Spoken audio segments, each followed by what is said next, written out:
guys, it's Kevin from K-Sport Fitness. Today I'm going to show you a harder variation of the Bulgarian split squat, and that's from the front rack position. Alright guys, so key points of performance. We're getting into one of the best exercises for strength, power, plyometric, all that good stuff. It's going to lead to massive gains in your athletic potential. It's the Bulgarian split squat. If you've already mastered the variation with just your body weight, time to level up, time to make it a little bit harder, more demand, more challenge on the body, right? So first, to talk about the Bulgarian split squat. Remember, we're always trying to get the knee to stay in line with the toes, never coming in and having the hip kick out. Never want to see this position in lunges and squats, certainly not in these guys. So we're trying to get that to drive out.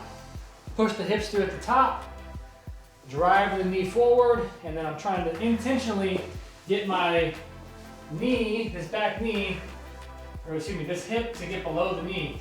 So not stopping here, sinking to the hip so we can really strengthen our backside. We start to add in the barbell or kettlebells if you don't have the adequate mobility.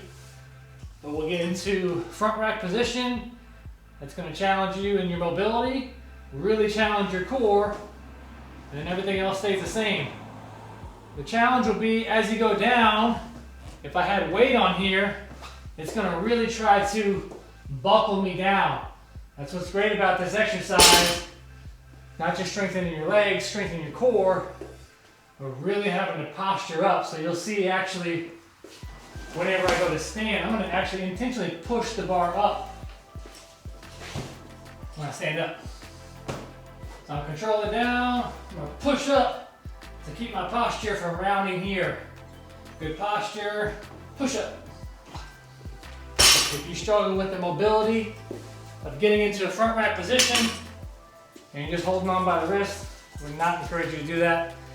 I'd say snag a pair of kettlebells, a pair of dumbbells, do the exact same thing from the front rack position.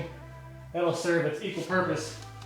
Make sure you get that mobility in your wrist, free up your lats and your triceps, because if we can get into a front rack position, we'll see a lot more transfer of other exercises, front squats, power cleans, all that good stuff, shoulder press. So that's how to make a harder variation of the Bulgarian split squat. Give it a try, get after it.